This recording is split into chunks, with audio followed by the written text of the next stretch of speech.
প্রথমবারের মতো এবার পিএসএলে একসাথে পেশোয়ার জালমির হয়ে মাঠে নামতে পারেন টাইগার দুই স্পিড স্টার শরীফুল ইসলাম ও নাহিদ রানা। আগের ম্যাচে শরীফুল দুর্দান্ত বোলিং করলেও আগামী ম্যাচের সুযোগ হচ্ছে নাহিদ রানার।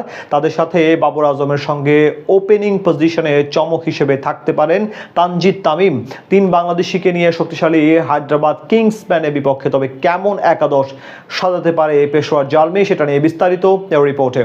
একসাথে কোনো বিদেশি ফ্র্যাঞ্চাইজি টুর্নামেন্টে তিন বাংলাদেশি মাঠে নামবেন, এমন ঘটনা অবশ্যই বিরল বলা চলে। কিন্তু সেই বাস্তবতা সামনে এসেছে প্রথমবারের মতো পেশোয়ার জালমির কারণে। এবার পাকিস্তান সুপার লিগে তানজিদ তামিম, শরীফুল ইসলাম এবং নাহিদ রানাকে একসাথে দলে ভিড়িয়ে বলা চলে বেশ বড়সড় চমক দিয়েছে ফ্র্যাঞ্চাইজিটি।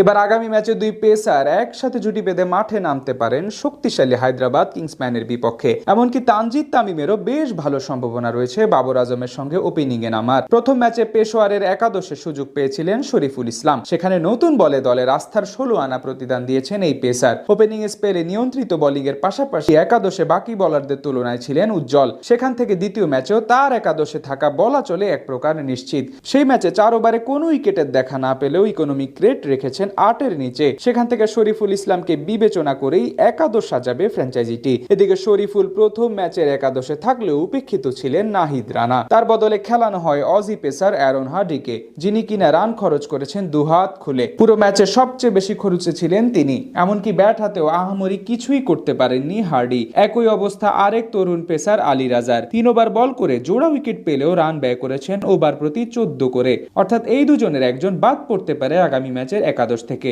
সেক্ষেত্রে আপাতত টিম ম্যানেজমেন্টের নজরে সবচেয়ে বেশি এগিয়ে থাকার কথা নাহিদ রানারই। গেল পাকিস্তানের বিপক্ষে সিরিজে অসাধারণ বোলিং করেছেন এই স্পিড স্টার। জোরের উপর বল করতে পারেন বিধায় তার উপর আস্থা রাখতে পারে পেশোয়ার জালমি। তাছাড়া পাকিস্তানের মাটিতেও রানার পরিসংখ্যান বেশ উজ্জ্বল। সেখান থেকে অ্যারন হার্ডির জায়গায় তার একাদশে সুযোগ পাওয়ার সম্ভাবনা বেশ তীব্র। এর বাইরে তানজিদ তামিমেরও খেলার ক্ষীণ সম্ভাবনা রয়েছে, যদিও প্রথম ম্যাচে কার্যকরী ব্যাটিং করেছেন আরেক বিদেশি রিক্রুট কুশাল মেন্ডিস। পেশোয়ার জালমির সম্ভাব্য একাদশে ওপেনিং পজিশনে থাকতে পারেন বাবর আজম এবং মোহাম্মদ হারিস। প্রথম ম্যাচে রাওয়ালপিন্ডিজের বিপক্ষে দুজনই ছিলেন অসাধারণ। 3 নম্বরে কুশল মেন্ডিসকে রেখেই একাদশ সাজানোর সম্ভাবনা আপাতত সবচেয়ে বেশি, কেননা সেই ম্যাচে তার কাছ থেকে এসেছিল 17 বলে রানের এক কার্যকরী ইনিংস। মিডল অর্ডারে আস্থার নাম মিচেল ব্রাসওয়েল এবং আব্দুল সামাদ, তারাও আছেন বেশ ভালো ছন্দে।